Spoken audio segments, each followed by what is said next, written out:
Hola, buenas tardes. Hoy vamos a ver la clase de PCR y otras cosas parecidas. Bueno, ¿qué vamos a ver en la clase de hoy? Vamos a ver las aplicaciones de la PCR. Vamos a aprender cómo setear una reacción, ejemplos así más prácticos de qué hay que arreglar cuando las PCRs no están andando. Vamos a ver el uso de primers degenerados. Vamos a ver RT-PCR, una PCR donde ponemos un paso de transcripción reversa. Y lo que sería la PCR en tiempo real, la Real Time PCR, y también lo que se está usando mucho últimamente, que es la amplificación isotérmica. Bueno, la PCR fue inventada por Mullis en el 85 y por esto recibió un premio Nobel en el 93. La PCR se usó mucho para criminología, para medicina forense, porque permite identificar personas con cantidades mínimas de ADN. Entonces nos permite identificar personas con muestras de sangre, con muestras de cabellos, y con eso se pueden hacer patrones para comparar los patrones de ADN entre la muestra y los posibles sospechosos. También se usa mucho en el área de evolución, porque a partir de pequeñas cantidades que estén presentes en los fósiles que se encuentran, se pueden tener material para conocer parte de lo que era el genoma del individuo que encontramos. También revolucionó el diagnóstico de defectos genéticos, mutaciones, y la detección de muchos virus, como por ejemplo HIV, donde es muy útil para medir la carga viral, y todos nos acordamos de COVID y la PCR, y todo lo que sabía la PCR, y cuánto tardaba la PCR, etcétera, etcétera. Pero la PCR es una técnica que nos permite hacer millones de copias a partir de una muestra ínfima de ADN. ¿Qué vamos a necesitar para hacer una PCR? Bueno, vamos a necesitar que un DNA o molde, que es el que vamos a copiar. Este DNA o molde tiene que tener la secuencia que nosotros queremos amplificar. Todo esto, bueno, va a ir en un tubo que permita hacer PCR. Los tubos o los plásticos para hacer PCR generalmente son low binding. Eso quiere decir que tiene la posibilidad de no adherir material. Porque imagínense, si nosotros tenemos algo que es tipo de forense y es una cantidad muy, muy chiquita y esa cantidad por alguna razón se me termina quedando pegado al plástico, no voy a detectar nada. Después voy a necesitar los primers, que van a ser las secuencias cortas de oligonucleótidos, que son los necesarios para que la polimerasa enganche y pueda empezar a trabajar. Los primers van a delimitar la región que nosotros vamos a amplificar y deben ser complementarios en cada uno de los extremos de las zonas que vamos a amplificar. Vamos a necesitar los nucleótidos libres para poder usarlos. Vamos a tener una mezcla de los 4 deoxirribonucleótidos para poder fabricar DNA y vamos a necesitar una POL, una DNA polimerasa para que pueda servir para sintetizar, pero esta DNA POL va a tener que tener la posibilidad de mantenerse activa a altas temperaturas. Porque se acuerdan que en la PCR va a haber ciclos donde la temperatura sube para permitir la apertura de las cadenas de ADN. Bueno, ¿cuáles son las etapas de la PCR? Como les dije, primero va a haber una etapa de desnaturalización. En esta etapa de desnaturalización, la temperatura se sube hasta los 94 grados. Esto hace que se rompan los puentes de hidrógeno entre las bases complementarias y nos queden desplegadas las dos hebras de ADN. Después de esto se baja la temperatura a una temperatura donde se permita el pegado de los primers. La temperatura a la que pegan los primers va a depender de la secuencia típica del primer. Pero ahí lo que se hace es, bueno, uno baja la temperatura, espera que los primers por complementariedad se unan a la cadena de ADN. Y después de esto, ¿qué es lo que pasa? Volvemos a la temperatura óptima de la enzima polimerasa que estemos usando. Por ejemplo, si acá estábamos usando una enzima que funciona de manera óptima a 72 grados, tenemos que ponerlo a 72 grados. Y el tiempo que vamos a hacer esta incubación, ¿qué es lo que va a hacer? Va a depender directamente de la procesividad o de la habilidad de la enzima para copiar y pegar los nucleótidos. Entonces, para secuencias más largas, los tiempos de extensión van a tener que ser más largos. Pero también hay que tener en cuenta que estos tiempos de extensión van a ser típicos de la enzima que estemos usando. Entonces, a acordarse de esto cuando uno está diseñando su propia PCR. Bueno, y si repetimos todos estos ciclos, generalmente las PCR se ponen en ciclos de 30 o 35 ciclos.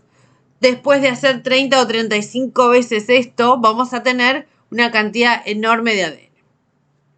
¿Qué es lo que se postula? Que bueno, que tiene una amplificación exponencial, porque a partir de una única molécula inicial, siempre vamos realizando duplicaciones. O sea, en el primer ciclo ya vamos a tener 2 copias. Para el segundo ya vamos a tener 4 copias. Para el tercero, 8 copias. Para el siguiente vamos a tener 16 copias. Y así sucesivamente. Entonces, cuando llegamos a los 35 ciclos, vamos a tener 68 billones de copias de lo que pusimos inicialmente. Por eso es que la PCR puede amplificar cantidades ínfimas, prácticamente la nada misma de ADN. Por ejemplo, para los casos de las PCR que se hacían para COVID, en algunos casos la sensibilidad era de 10 copias, o sea, que hubiera solo 10 moléculas del virus ya me permitían obtener una reacción positiva al cabo de 35 ciclos. Bueno, ¿cómo hacemos la PCR? Bueno, vamos a tener que hacer una tabla con todo lo que vamos a poner en la PCR. Entonces, imaginemos que nosotros estamos haciendo una PCR con reactivos, no un reactivo de kit comprado, digamos, de esos que solamente hay que poner la muestra, sino que compramos un kit de PCR genérico para poder hacer un montón de PCRs distintas, para distintos patógenos. Bueno, ¿qué es lo que nos va a venir? Nos va a venir un buffer. Un buffer acá está puesto como un buffer 10 por. Después, como todas las cosas que están relacionadas con el ADN, para que la enzima sea activa va a necesitar un cofactor. El cofactor casi siempre es magnesio, entonces vamos a necesitar cloruro de magnesio. Vamos a necesitar a los DNTPs, a los primers. Acá están usando una polimerasa que es la TAC, la de termófilos acuáticos. Bueno, y entonces, ¿qué vamos a poner? Bueno, vamos a tener que hacer la cuenta por tubo. Acá para la reacción está usando ADN genómico, va a ser una amplificación a partir de genómico, entonces está poniendo 200 nanogramos de ADN. Y vamos a llevarlo a un volumen final de 25 microlitros. Entonces, si yo voy a hacer un volumen final de 25 microlitros de buffer, ¿cuánto voy a poner? Voy a poner 2,5 porque el buffer es 10 por. Entonces, 25 dividido 10, 2,5. El templado genómico, bueno, los 200 nanogramos estaban en 2 microlitros. Del cloruro de magnesio hacemos la cuenta para que nos quede en 4 milimolar final y nos da 2 microlitros. De los DNTPs hay que preparar el stock del DNTP, depende de cada uno lo que haya preparado. En este caso lo que se está poniendo es 0,7 microlitros. Los primers también vamos a ver que se pueden evaluar distintas concentraciones de primers. Pone en este caso de 0,5 micromolar, le pone 2,5 microlitros, le pone las unidades de la TAC y después hay que llevar a la concentración final con agua. En este programa, ¿qué es lo que va a hacer? Bueno, mira, primero va a poner un primer paso de desnaturalización general. Como es un genómico y va a ser una molécula muy grande, lo que hace, igual se usa también para virus y otras moléculas. En algunos casos con más o menos tiempo. Hay una desnaturalización inicial que es muy larga, que es esta de los 95 grados a 3 minutos. Ahí lo que hacen es asegurarse de abrir por completo el material genómico. Acuérdense que la primera vez vamos a abrir un genómico, pero después vamos a empezar a abrir secuencias que van a ser mucho más cortas que todo lo que era este templado grande, enorme, porque vamos a empezar a abrir solamente secuencias más cortas y estas secuencias van a ser más fáciles de abrir que inicialmente el templado genómico. Entonces, hay un único paso que no se cicla, que es este de 95 grados a 3 minutos. Y después sí empezamos con los ciclos. Bueno, vamos a hacer 95 grados un minuto para abrir la doble hebra. Después tenemos un paso donde se pegan los primers, que es el annealing. En este paso de annealing vamos a hacerlo, en este caso los primers se pegan a 55 grados, los dejamos a 55 grados 30 segundos. Y tenemos a la enzima que le vamos a poner a 72 grados un minuto.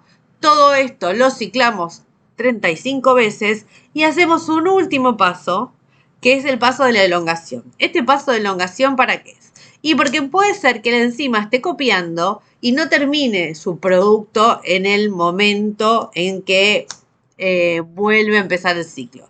Entonces muchas veces quedan productos intermedios que no tienen la longitud final que se espera en este caso. O sea, es posible que a través de los ciclos algunos productos de PCR queden truncados, no lleguen al final o me queden acá un tercio, la mitad. Entonces, agregando un último paso de 72 grados a 10 minutos, lo que vamos a hacer es asegurarnos que todos los productos de PCR que nos hayan quedado incompletos, en este último paso terminen de completarse y nos den todos productos de longitud, de la misma longitud.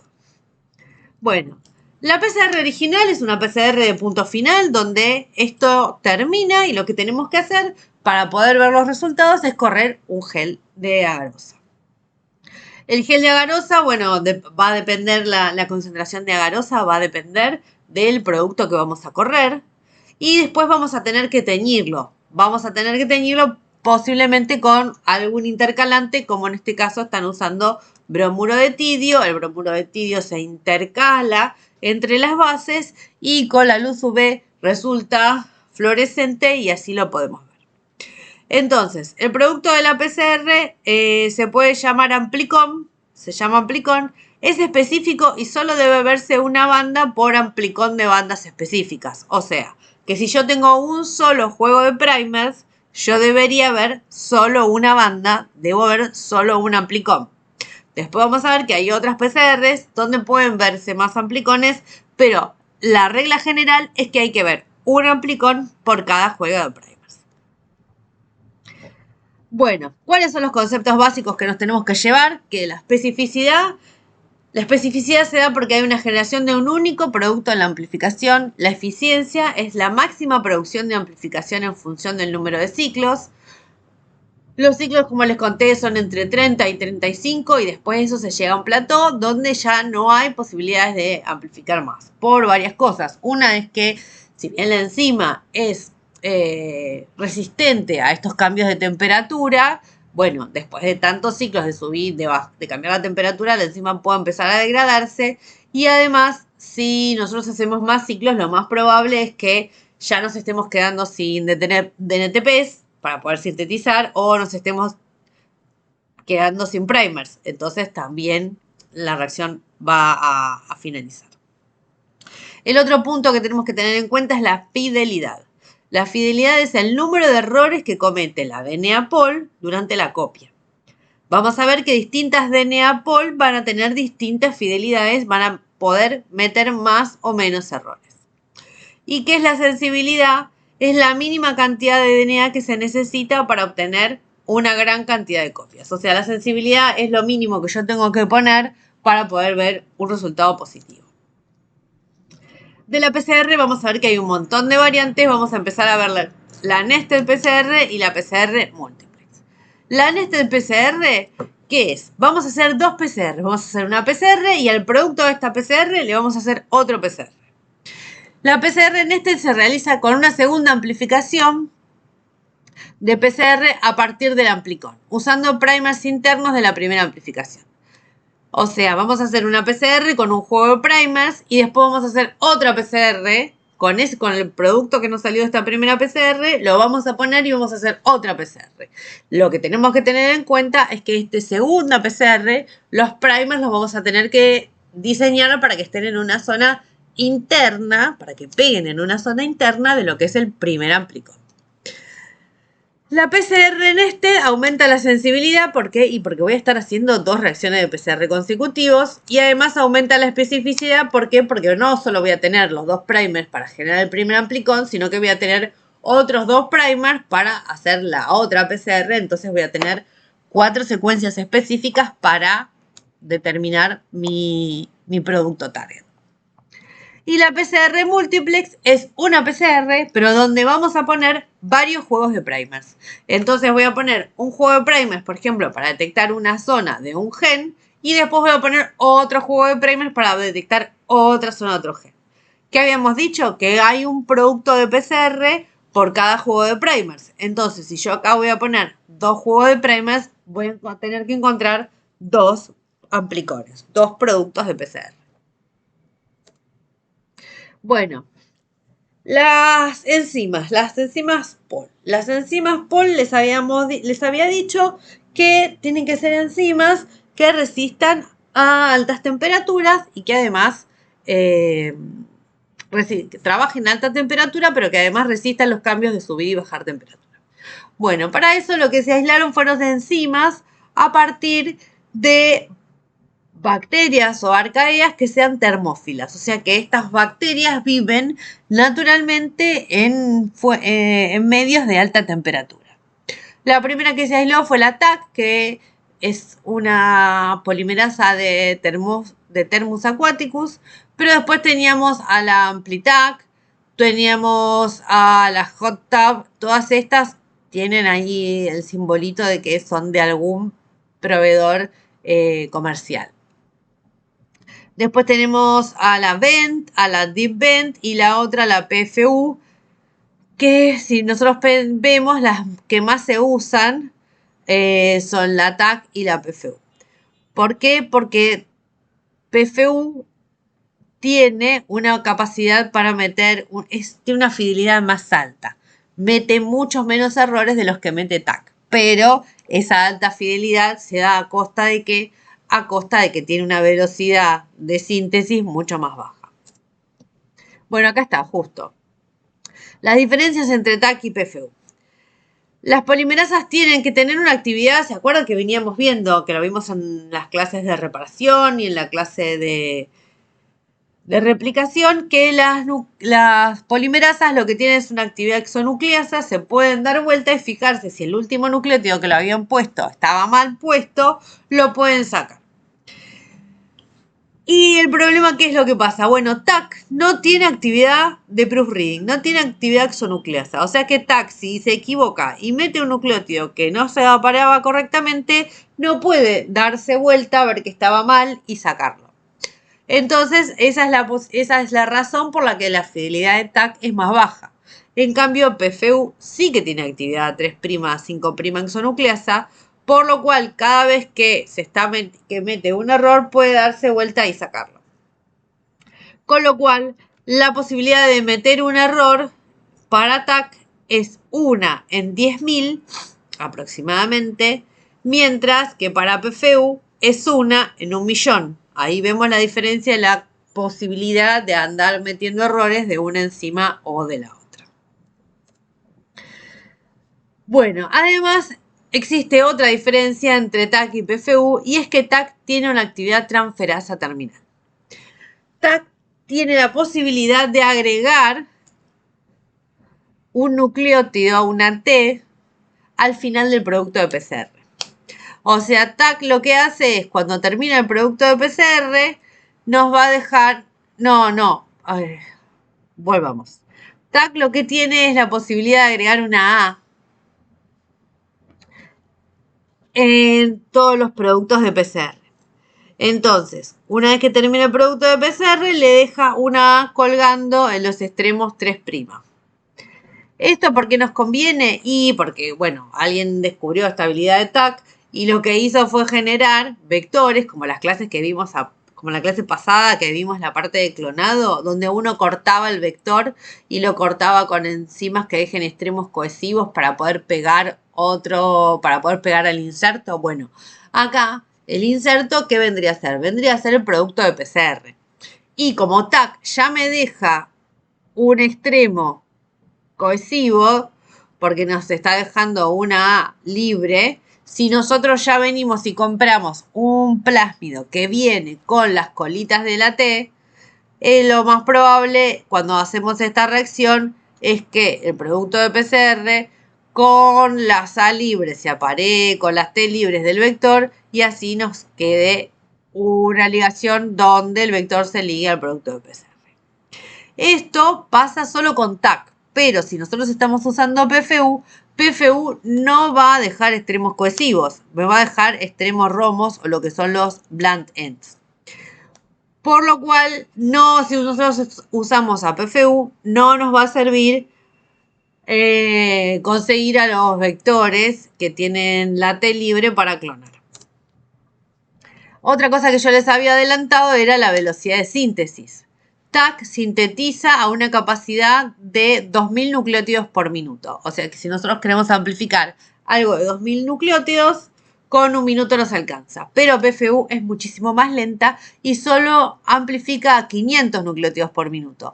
Con lo cual, si yo quiero amplificar algo de 2000 nucleótidos, voy a tener que ponerle 4 minutos. Vamos a ver que hay una diferencia enorme, porque nosotros pensemos que no son 4 minutos solamente ahora, sino que son 4 minutos por los 35 ciclos. Es muchísimo más tiempo. Y después tenemos la termoestabilidad. PFU tiene una vida media de entre 18 y 25 horas a 95 grados. Ven que es bastante resistente. Pero TAC a 95 grados tiene solo 1 hora de estabilidad. Entonces también hay que tenerlo en cuenta cuando uno hace la PCR, porque uno va sumando minutos a 95 grados, va sumando y TAC va cayendo en su vida media. PFU puede aguantar temperaturas de desnaturalización más altas. De los 95 grados podemos llegar hasta 98. Y PFU también es muy útil para cuando uno va a hacer productos que sean ricos en GC, que tienen 3 puentes de hidrógeno, que es más difícil. Vamos a usar una secuencia que está llena de GCs, vamos a necesitar una temperatura más alta para poder abrirla. En este caso, nos va a convenir usar a PFU. Bueno, cuando vamos poniendo a punto nuestra reacción de PCR, después de elegir la enzima, vamos a tener que elegir cuáles son el resto de las condiciones óptimas. ¿Qué es lo que nos conviene? Y bueno, la reacción, lo que conviene es poner entre 1 y 2 unidades cada 25 microlitros, que sea el volumen final de la PCR. Podemos poner menos y podemos poner más. Bueno, si ponemos menos, lo más probable es que tengamos, en este caso sería una reacción de múltiplex. Si nosotros ponemos menos producto de PCR, menos enzima, lo más probable es que esta enzima no pueda hacer todos los productos esperados. Mientras que si nosotros ponemos mucha enzima, o sea, acá estaría entre 1 y 2, sería la condición correcta. Cada una de estas flechitas serían las bandas de la PCR múltiplex que yo quería encontrar. Entonces, si yo tengo 0,5 unidades por cada 25 microlitros, vemos que hay muchas bandas que me las estoy perdiendo. Si tengo una, vemos que también hay algunas bandas, como por ejemplo esta, que me la estoy perdiendo. Si pongo 2 unidades, voy a tener el producto correcto. Y después, si yo ya pongo mucha más enzima, van a ver que empiezan a haber otras bandas, como por ejemplo estas acá que no sabemos qué son, o aparecen todas estas bandas arriba que tampoco las queremos. Entonces, si uno va a hacer una PCR que la diseña uno mismo y no una cosa que se compró en el kit, lo que tiene que hacer es poner a punto cuál va a ser la cantidad óptima de enzima. Y también hay que ver cómo uno diseña los primers. Si uno va a diseñar los primers solo y no es que se está copiando los primers de algún paper, tiene que calcular la temperatura de melting. La temperatura de melting es lo mismo que la temperatura de annealing. La temperatura es la que vamos a permitir que los primers se nos peguen. Entonces, para esto alguien ya hizo una cuenta y puso que la temperatura de melting es 4 por la sumatoria de las Gs y las Cs que estén en mi primer, más 2 por la sumatoria de las As y las Ts que estén en mi primer. Con lo cual, acá me va a dar un número y ese número es un número estimado de cuál sería la temperatura de melting para el primer que yo me diseñé. Hay que tener en cuenta que como vamos a usar 2 primers por cada zona, cuando diseño los primers, la temperatura de melting de los 2 primers debería ser lo más parecida posible. Es muy difícil diseñar 2 primers con la misma temperatura, pero bueno, que sean lo más parecidos posibles. No es que uno me dé 55 y el otro me dé 68, porque son demasiado diferentes. La longitud, ¿cómo vas a diseñar los primers? Bueno, la longitud. La longitud óptima va a ser entre 18 y 24 bases. Si los primers son muy largos, va a haber fallas en el annealing, o sea, los primers no van a llegar a pegarse ¿Y qué es lo que va a pasar? Bueno, si los primers no se pegan, la pol no va a tener dónde engancharse para empezar a sintetizar, con lo cual el rendimiento va a ser bajo. Bueno, después teníamos el melting. El TM es la temperatura a la cual la mitad de las bases del primer están pegadas. Acá está la misma cuenta que yo les conté antes. Y hay que tener en cuenta que necesitamos, la TM me debería dar algo entre 55 y 75 y además la tengo que hacer con temperaturas de TM similares. ¿Qué temperatura le voy a poner? Y si la definición inicial es que la temperatura de melting es la temperatura a la cual la mitad de las bases del primer están pegadas, lo que nos recomiendan siempre es que, bueno, de la temperatura de melting calculada, pongámosle 5 grados por debajo para asegurar que estamos pegando más de la mitad de las bases del primer. Bueno, los primers los tenemos que diseñar específicos. Los primers deben reconocer una secuencia única en el DNA templado y obvio que tiene que ser la secuencia correcta. La especificidad siempre va a depender de un primer, va a depender de la longitud. Cuanto más largo sea el primer, menos probable va a ser que por azar se encuentre con otra secuencia que sea igual en el genoma.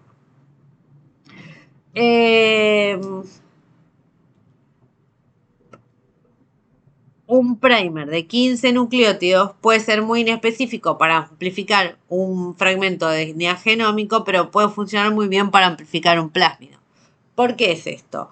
Porque la probabilidad de encontrar una secuencia igual al azar en un genoma es mucho más grande, porque el genoma es mucho más grande, que encontrar una secuencia al azar de 15 nucleótidos en un plásmido que va a tener, ¿cuánto? 4.000, 5.000 pares de bases.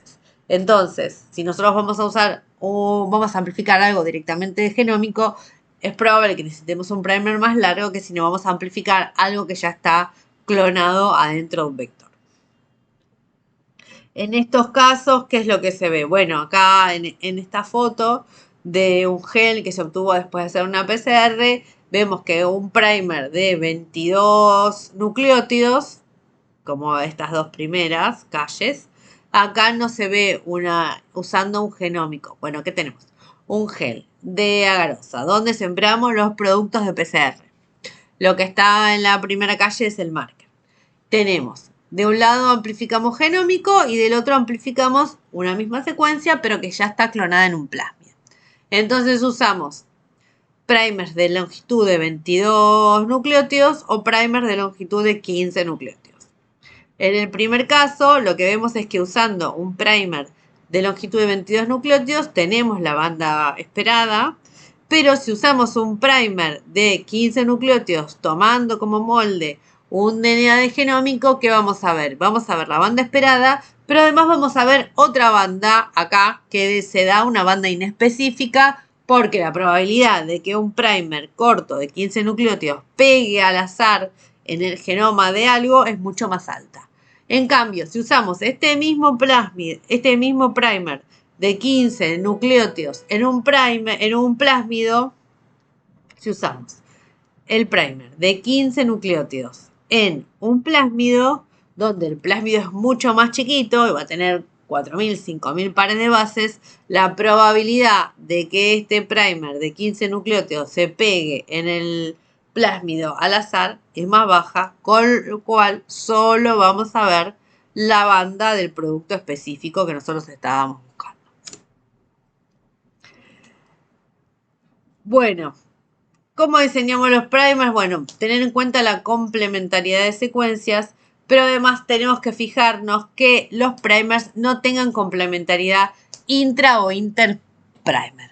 ¿Qué es lo que puede pasar? Y puede pasar que si los primers tienen secuencias complementarias dentro de sí mismos, formen este tipo de horquillas, entonces va a ser más probable que el primer se pegue sobre sí mismo antes de que se choque contra una molécula del genómico y se pegue contra el genómico. Lo mismo puede pasar si existe complementariedad entre los dos primers que nosotros estamos diseñando.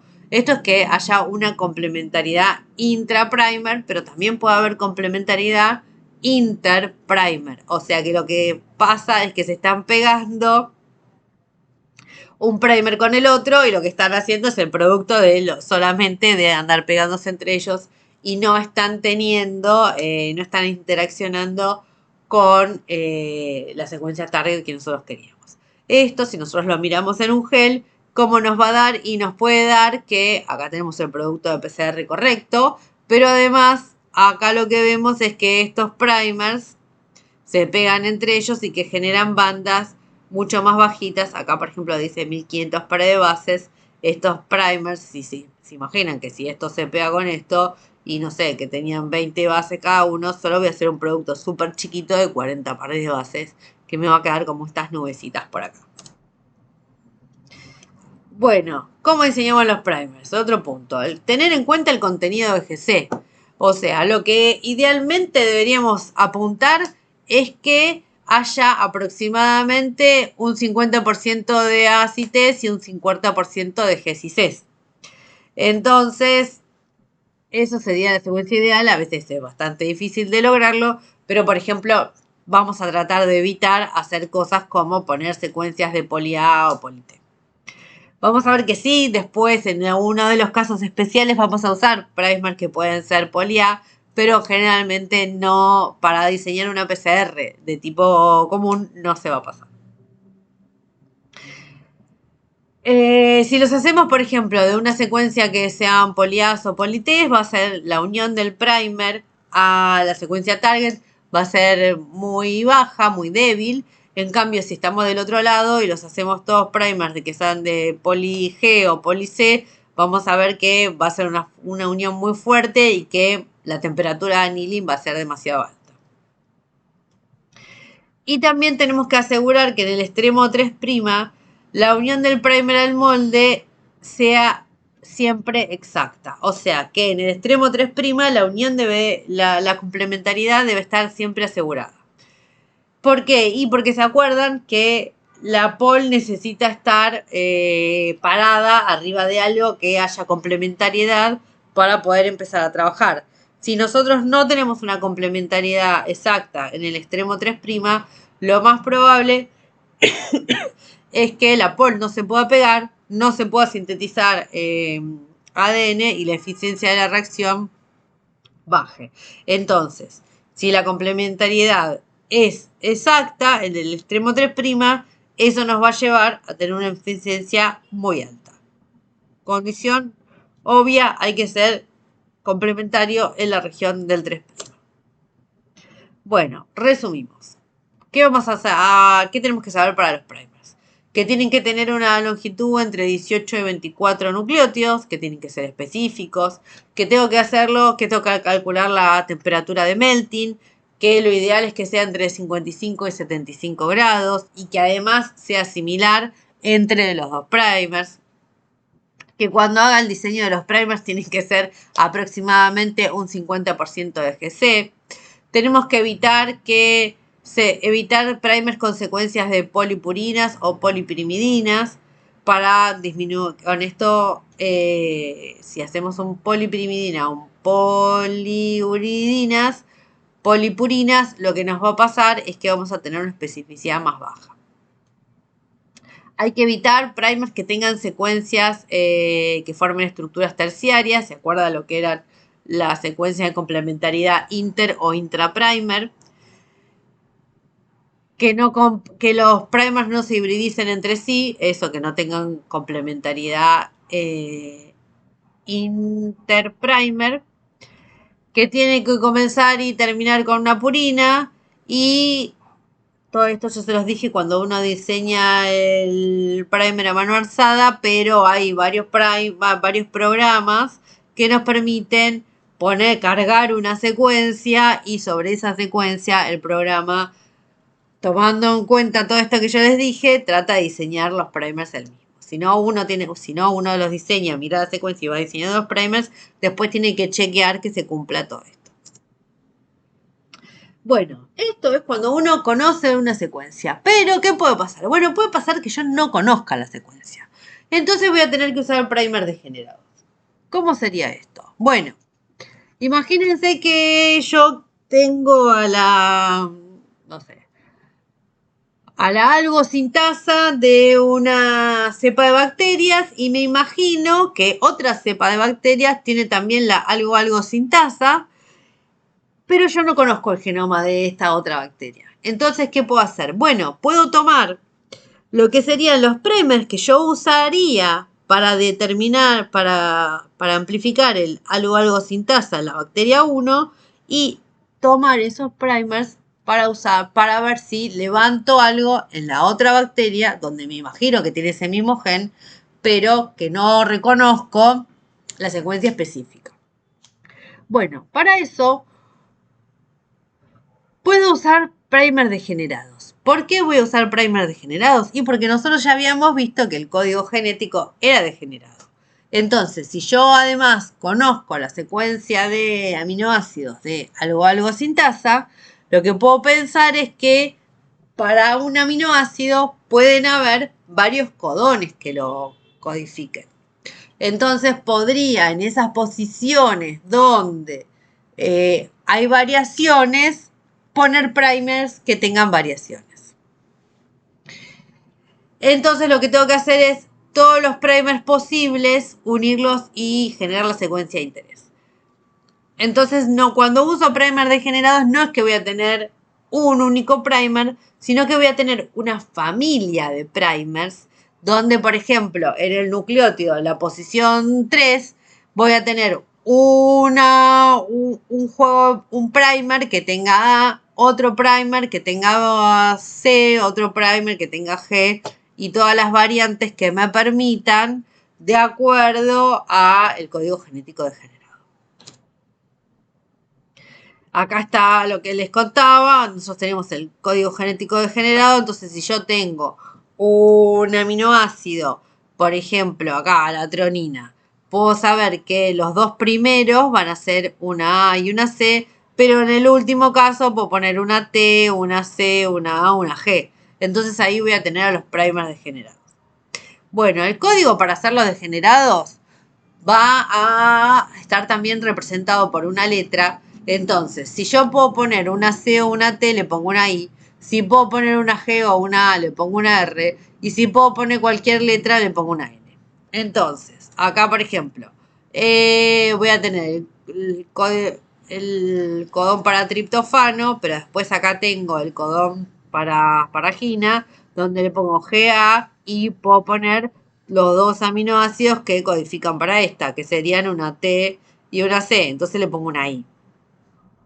Etcétera, etcétera. Acá, por ejemplo, le pongo una N porque puede ser lo mismo para cualquiera. Entonces, tener una idea que los primers degenerados no son un único primer, sino que son un mix de primers distintos. Acá, en este caso, lo que les dice es que, bueno, para esta posición existen dos variantes. Para esta existen 4, para esta 4, para esta 4 y para esta 2. Si nosotros hacemos toda esta multiplicación, nos va a dar que el mix de oligos va a ser de 256 oligos distintos. Va a tener que fabricar nuestro proveedor para mandarnos este primer. Con lo cual, la posibilidad de tener productos inespecíficos cuando uno usa primer degenerados, se imagina que va a ser muchísimo más alta. Los primers degenerados se usan para secuencias que estén conservadas para una familia de proteínas, para secuencias con menor cantidad de codones posibles, o sea, si yo tengo que elegir, y la verdad es que voy a tratar de elegir los que tengan solo dos variantes, como por ejemplo esta CIR, antes que elegir muchos primers que sean cualquiera, como GA o T, con los que son la N. O sea, se usan secuencias con menor cantidad de codones posibles y se incluyen sitios de restricción para poder después controlar qué es lo que amplifique. Los primers degenerados se usan para encontrar nuevos genes. Muchas familias con dominios conservados, uno solo puede hacer un alineamiento acá hace un alineamiento entre distintas proteínas y ahí lo que ve es, bueno, si estas eran las proteínas de, no sé, de coli, de piógenes y de otras bacterias, dice, bueno, Si todas son bastante parecidas, lo más probable es que la proteína de mi bacteria, que no la conozco, también sea parecida a estas, y en esas zonas vamos a diseñar los primers sobre, por ejemplo, acá está poniendo primers en zonas que sean altamente conservadas, donde hay zonas que todos los aminoácidos son iguales.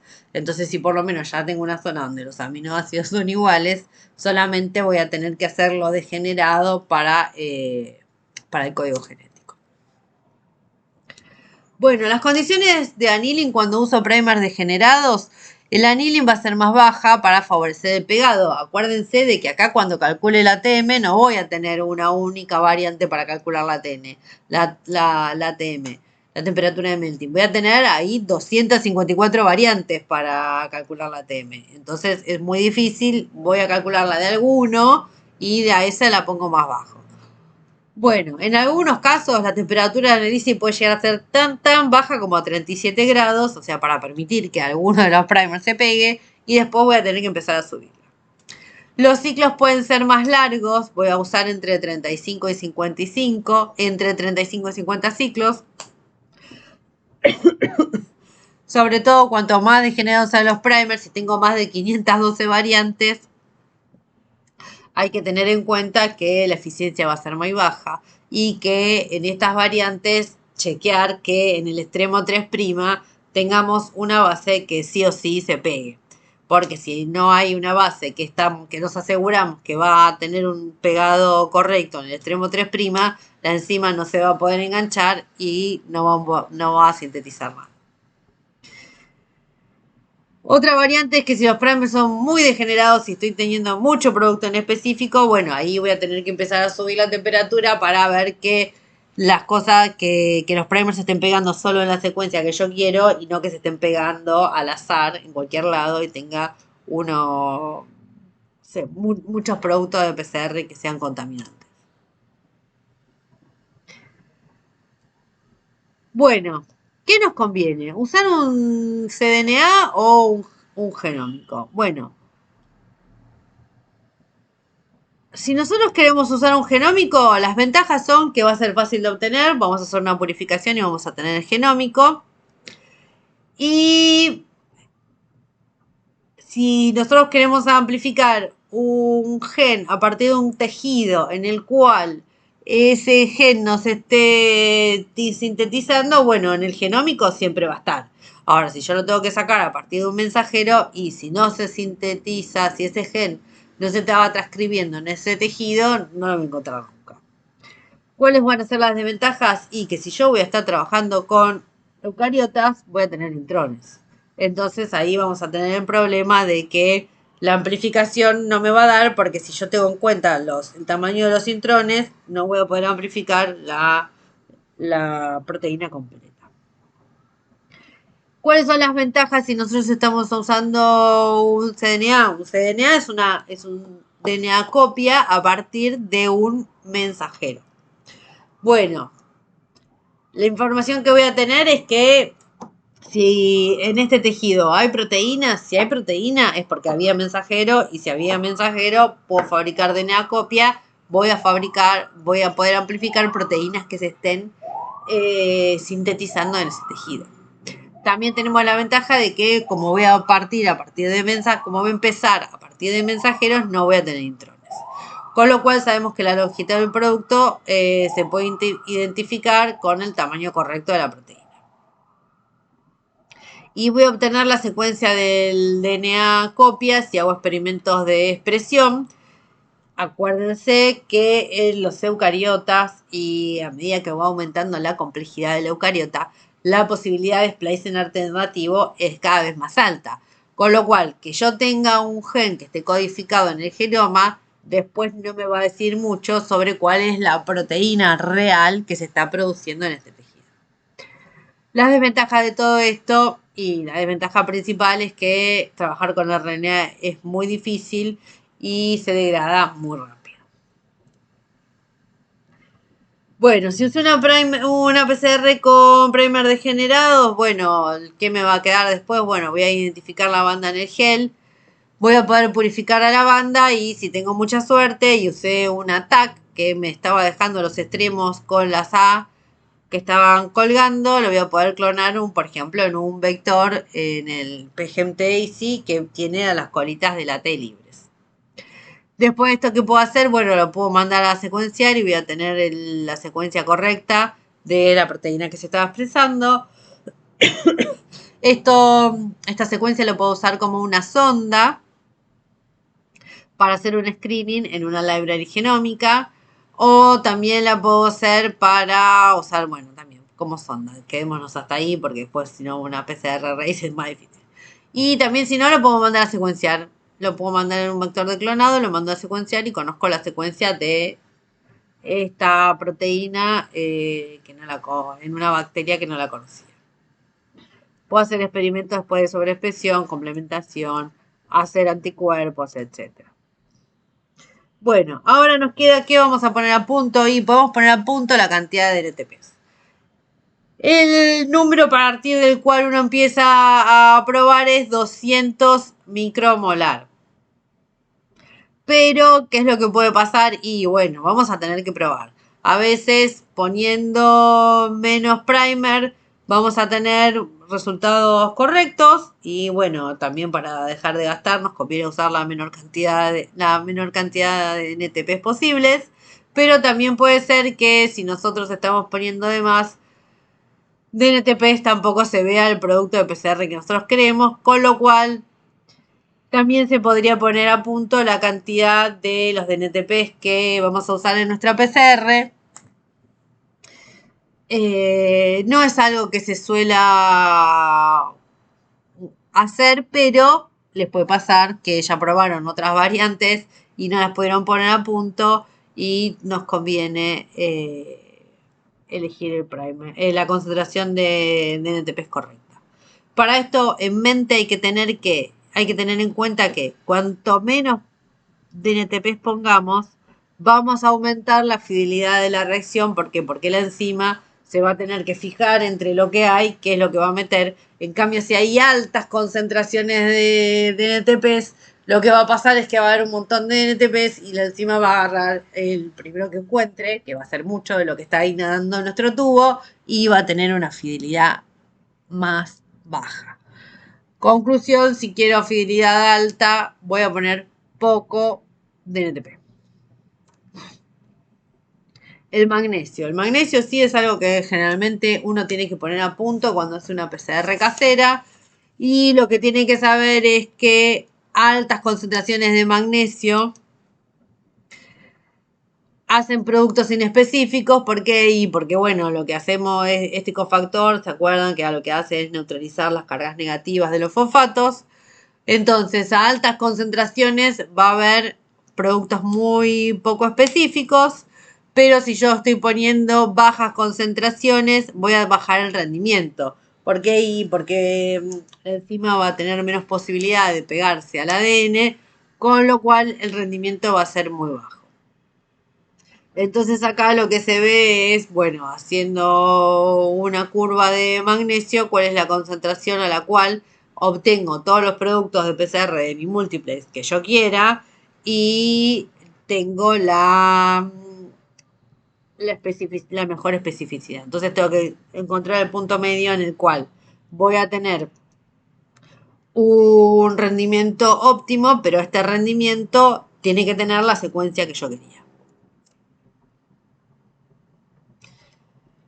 Después, acá vimos al magnesio, ahora vamos a ver que vamos a poder titular también o evaluar la concentración óptima de los primers.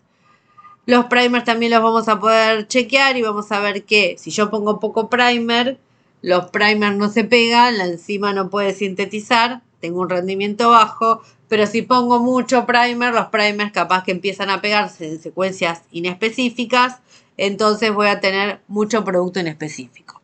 Entonces siempre va a haber una concentración ideal en la cual voy a tener suficiente producto y poco producto inespecífico, con lo cual tengo que determinar cuál es la cantidad correcta de los primers que voy a poner. Bueno, también hay que seleccionar cuáles son las temperaturas óptimas de mi PCR. Primer paso, voy a tener que ver cuál es la temperatura de desnaturalización. Va a haber un paso inicial que es el que les conté para abrir los genómicos, que va a ser entre 2 y 5 minutos. Y después, para cuando empezamos a hacer el ciclado, entre 30 y 60 segundos, dependiendo del tamaño del fragmento, va a ser el tiempo y la temperatura que voy a necesitar para poder abrir mi doble hélice.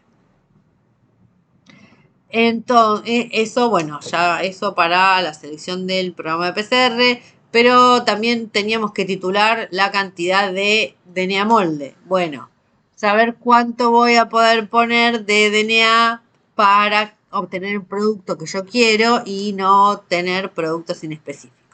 Si yo pongo muy poquito ADN, bueno, capaz que no voy a poder sintetizar nada, pero si tengo mucho ADN voy a generar productos inespecíficos. Con lo cual también hay que evaluar cuál es la cantidad de molde que hay que poner. Poniendo una cantidad en esta situación de compromiso, en esta nueva situación de compromiso donde muy poco no voy a ver nada y mucho voy a tener mucho inespecífico. Después tenemos el tiempo del annealing. El tiempo del annealing es el tiempo en el que los primers se van a pegar a la secuencia target. Entonces, tiempos estimados van a estar entre 30 y 45 segundos. Y acordarse de ponerle 5 grados menos que la temperatura del melting. O sea que si tenía una temperatura de melting de 50, le pongo 45, y si tenía una de 55, le pongo 50.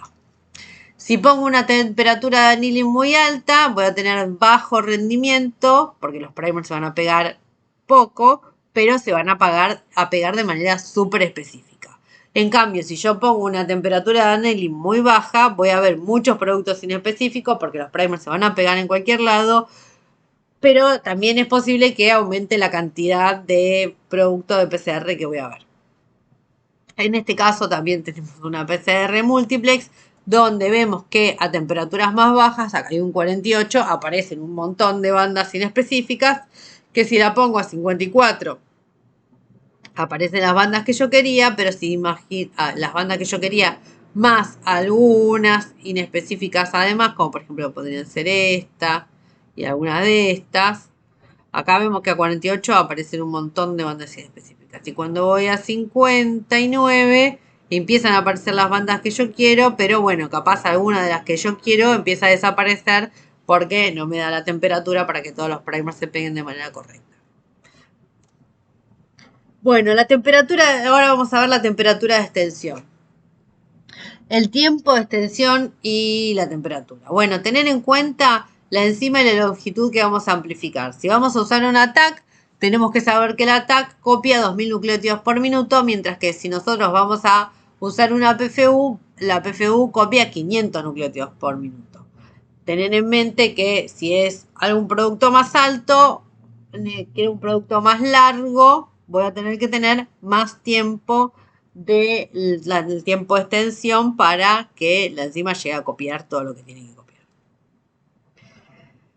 Los ciclos, también es algo que uno debería saber, es que los ciclos tienen una parte donde el comportamiento es exponencial, como vimos al principio, que tenía 2, 4, 16, así, etcétera. Pero después, cuando llega al final de la reacción, ya no hay más amplificación y me va a quedar en un plató. El número de ciclos, bueno, acá tenemos un gel donde se corrieron distintas PCRs de distintas cantidades de ciclos. Vemos que al ciclo 21 nosotros no detectamos producto, en el ciclo 24 ya había producto, en el 27 hay bastante más producto y en el 30 está esta cantidad de producto, y después, por más que nosotros aumentemos la cantidad de ciclos, ya llegamos al momento del plató y no va a haber más cantidad de producto, no va a haber una banda más ancha con más ADN porque ya no hay más producto. Bueno, como resumen, condiciones para mejorar la especificidad. Si yo estoy teniendo algo que me da muchas bandas inespecíficas, si tengo algo que me da muchas bandas inespecíficas, ¿qué hago? Le bajo la concentración de magnesio, le bajo la concentración de NTPs, le pongo ciclos más cortos, bajo el número de ciclos y bajo la concentración del primer. Y también puedo aumentar la temperatura del annealing de los primers. Bueno, el resumen de todo lo que vimos hasta acá. Menor tiempo y mayor temperatura de anilin me va a dar más especificidad. Si yo le pongo ciclos extra, o sea, aumento el número de ciclos totales, voy a tener menor especificidad, pero voy a poder tener en algunos casos una masa del producto de amplificación, del amplicón más grande. Otra cosa muy importante que hasta ahora no le habíamos dicho es que hay que incluir controles negativos. Bueno, ¿qué controles vamos a poner? Vamos a poner un tubo donde no ponga el ADN molde. Si yo no pongo ADN molde, cuando después corre el gel, no tengo que ver ninguna banda. Si veo alguna banda es que hay contaminación y hay que empezar a ensayar. También puedo hacer lo mismo para chequear si yo veo que en esto se hago un tubo sin ADN y aparece la banda, bueno, ahí hubo un problemón, estaba contaminado y voy a tener que empezar a chequear qué era, dónde estaba mi contaminación. Bueno, hay que chequear las soluciones de extracción, etcétera, a ver qué es lo que estaba contaminado y qué es lo que me está dando el producto en específico. ¿Para qué sirve la PCR? Bueno, sirve para hacer mutagénesis. Puedo diseñar primers con cambios en algunas bases del producto de PCR. Entonces, si yo ahí ya pongo una mutación en ese punto, bueno, voy a tener un producto finalmente mutado. La PCR también sirve para hacer PCR con una etapa previa de retrotranscripción. Podemos hacer sondas, o sea, puedo hacer una amplificación y que mi producto de amplificación sea algo que esté marcado. Antiguamente se usaba mucho usar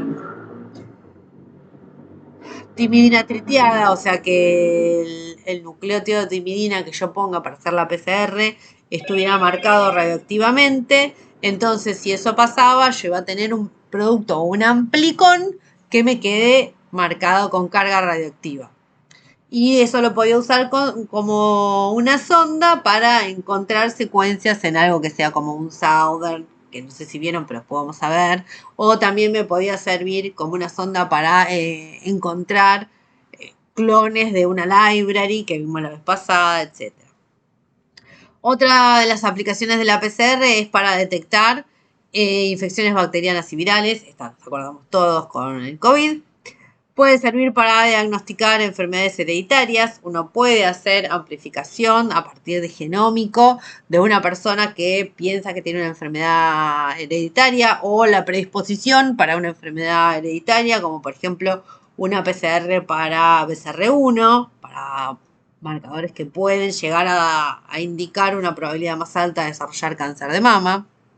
Se usa mucho para medicina forense y para hacer los estudios de filiación.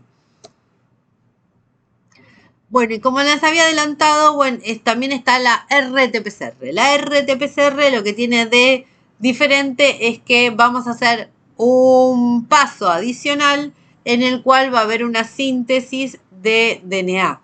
Vamos a empezar con un RNA mensajero. Este RNA mensajero lo vamos a pasar a DNA y a partir de ese DNA vamos a hacer la PCR final. ¿Cómo vamos a pasar a los mensajeros a ADN? Bueno, lo que sabemos siempre es que si se está expresando y es un mensajero, tiene una colita de polias.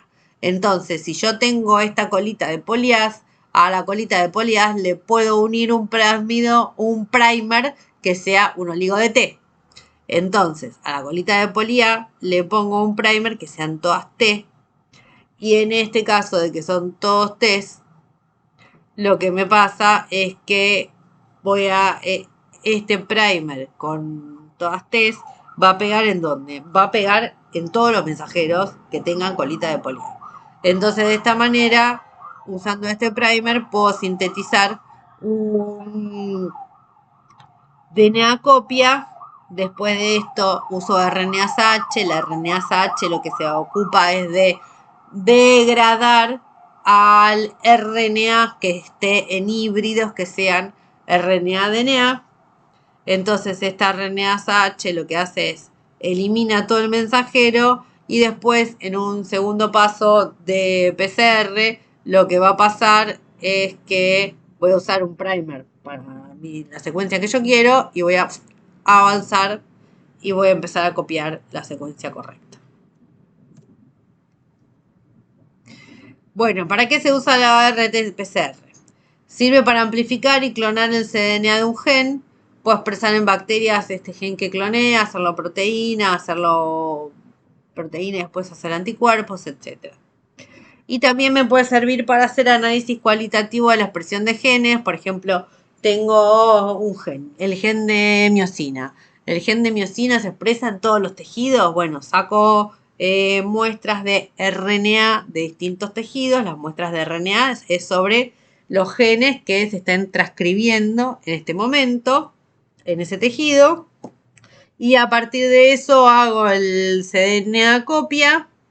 El cDNA, el DNA copia y me fijo en cuáles tejidos efectivamente se estaba expresando esta proteína.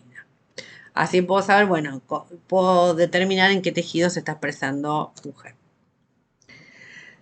La PCR, la RT-PCR puede hacerse semicuantitativa, o sea, puedo decir que hay alguna relación entre el mensajero que había puesto como molde y el producto de PCR final. Si yo voy a usar esto, la quiero usar como semicuantitativa, esto se usaba mucho antes, ahora que la PCR real time, que vamos a ver después, está ampliamente difundida, está dejando de usarse esta técnica de hacer la PCR, la RT-PCR semicuantitativa. Pero bueno, si no me queda otra y no tengo acceso a una PCR real time y tengo que hacer una semicuantitativa, voy a tener que usar de control interno algún gen constitutivo. ¿Qué es un gen constitutivo? Son los genes housekeeping o los genes que se expresan igual en todos los tejidos. Y que se expresan igual en todos los tejidos y se expresan en todos los tejidos. Uno de los genes, bueno, entonces ahí lo que hago es normalizar por la cantidad de housekeeping. Entonces, como el housekeeping se tiene que expresar en todos los casos me tiene que dar más o menos la misma cantidad y yo puedo saber que en este caso esta célula estaba expresando IL-1 beta más que esta otra. ¿Por qué? Porque las bandas del housekeeping son iguales. Si yo tuviera bandas del housekeeping que son diferentes, y bueno, ahí lo más probable es que yo haya puesto cantidades diferentes de ARN al inicio de la reacción y no que haya menos mensajero porque no se estaba expresando. Con lo cual, esto es semi-cuantitativo. Yo debería poner igual cantidad de mensajero para cada ensayo y asegurarme que, bueno, que todo esté en relación al gen de housekeeping.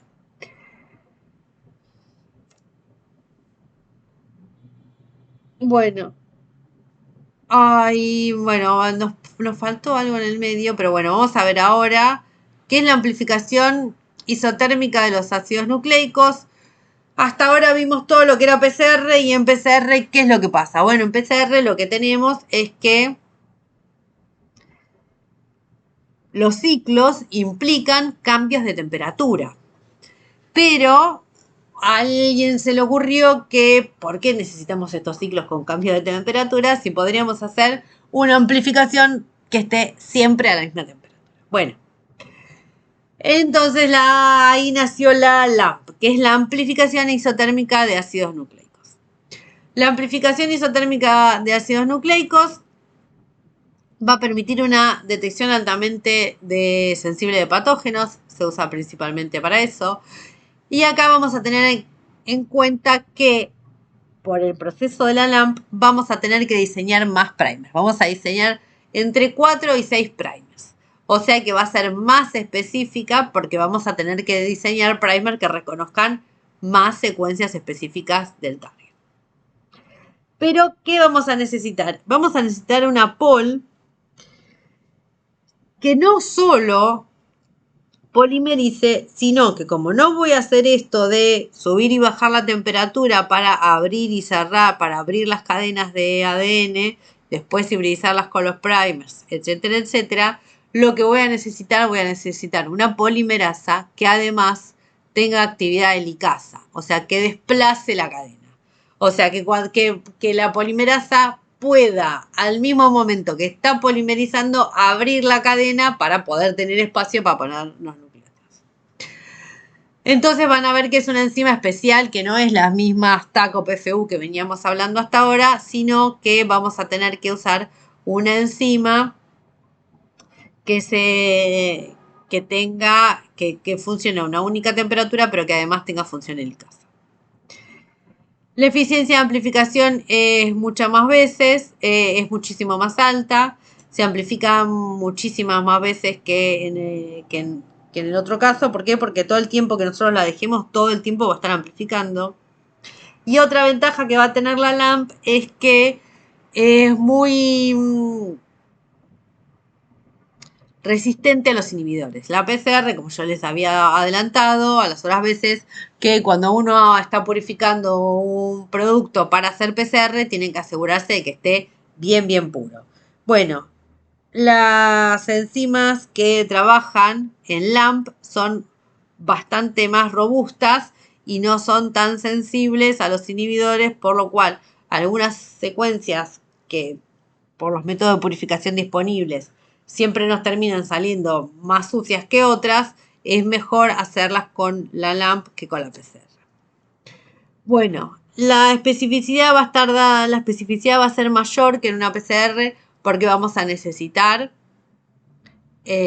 más primers. La sensibilidad va a ser mejor porque vamos a tener una amplificación rápida y continua de las secuencias de DNA target. Y la consistencia dicen que es excelente porque hay una tolerancia a frecuentes sustancias inhibidores de la PCR. Y la PCR, en este caso, la amplificación es continua, no hay que subir y bajar los primers. ¿Cómo funciona todo esto? Acá les voy a mostrar un mini videito para que se hagan una imagen de cómo es que está funcionando la LAMP. When designing a LAMP experiment, 4 to 6 primers are required, specific to identified regions of target DNA or RNA sequence. Amplification initiates from strand invasion by one of the inner primers, and a strand-displacing DNA polymerase extends the primer and separates the target DNA duplex. The first product is then displaced by synthesis, initiating from an outer primer which anneals to an upstream target region. As it is displaced, the end of the product forms a self-hybridizing loop structure due to inclusion of a reverse complementary sequence in the inner primer sequence. This annealing and displacement cycle repeats on the opposite end of the target sequence, and the resulting product is a short dumbbell structure that forms the seed for exponential LAMP amplification. This LAMP dumbbell structure contains multiple sites for initiation of synthesis, from the 3' ends of the open loops and annealing sites for both the inner and loop primers. As amplification proceeds from these multiple sites, the products grow and form long concatenars, each with more sites for initiation. The result is a rapid accumulation of double-stranded DNA and amplification byproducts that can be detected by a variety of methods. Bueno, ¿qué nos queda de todo esto? Nos tiene que quedar que la amplificación se va a dar usando distintos primers, que la amplificación no va a generar un único producto de PCR, porque como vieron ahí, iba generando muchas moléculas que eran concatémeros. Entonces, cuando nosotros corremos un gel de una LAMP, no vamos a ver una única banda de un producto de PCR, sino que vamos a ver como una escalerita de todos los concatémeros que está haciendo la LAMP. Con lo cual, los productos que estamos amplificando por la LAMP no van a servir exactamente para clonarlos. Va a ser más que nada un método para el diagnóstico, más que un método para levantar un gen y después clonarlo o usarlo como sonda. Esa posibilidad de armar esos concatémeros enormes, lo que nos da es que la amplificación es muchísimo más grande que en el producto de PCR tradicional. Bueno, acá hay una comparación entre la PCR y la LAMP. La PCR es una reacción cíclica, mientras que la LAMP ocurre solo a una temperatura que puede ser entre 60 y 65. La PCR va a usar un par de primers por cada secuencia o producto que yo quiera obtener, mientras que la LAMP, para una secuencia que quiera amplificar, voy a tener que usar entre 4 y 6 primers.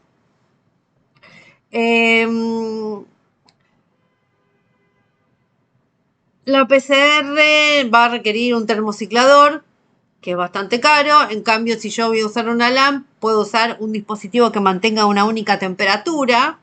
En algunos casos puede hasta hacer un baño de agua.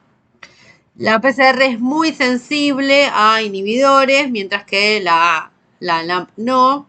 Y bueno, si yo lo quiero hacer en tiempo real, voy a usar una PCR real time, mientras que hay algunas posibilidades de hacer una LAMP en tiempo real usando algunos productos como la bioluminiscencia, y generalmente los equipos de PCR real time son bastante más caros que los equipos que se usarían para una LAMP de bioluminiscencia. ¿Qué es lo que está pasando? Bueno, ustedes capaz que ya en bioquímica vieron, pero para el diagnóstico de patógenos antes había un montón de técnicas tradicionales que implicaban el cultivo, que eran dificultosas y llevaban mucho tiempo, y que ahora lo que se viene es hacer un diagnóstico molecular. O sea, directamente determinar el genoma de los patógenos sin todas esas técnicas que eran más tradicionales y que llevaban más tiempo y eran más laboriosas. Por lo cual ahora, bueno, ¿cuáles son las ventajas de pasar hasta sistemas moleculares? Bueno, la rapidez, vamos a tener resultados más rápidos que los del método tradicional, vamos a tener una alta especificidad, vamos a tener una detección basada en marcadores genéticos, con lo cual si yo quiero, puedo incluso determinar distintas cepas, distintas variantes de una única enfermedad. Las técnicas moleculares son muy sensibles, son de fácil uso y son fácilmente automatizables y tienen un mayor potencial de desarrollo porque se postula que vamos a poder desarrollar muchas de estas técnicas para todos los patógenos que conozcamos. Por lo cual se espera que los métodos moleculares en un futuro sobrepasen a los tradicionales y se conviertan en el gold standard o el método de referencia. Si bien para la detección de algunos patógenos, el cultivo sigue siendo el estándar, se plantea que a largo plazo van a ir pasando a métodos moleculares. Bueno, y esto sería todo por esta clase. Creo que, bueno, voy a ver si después les agrego algo más, pero si no, nos vemos la semana que viene.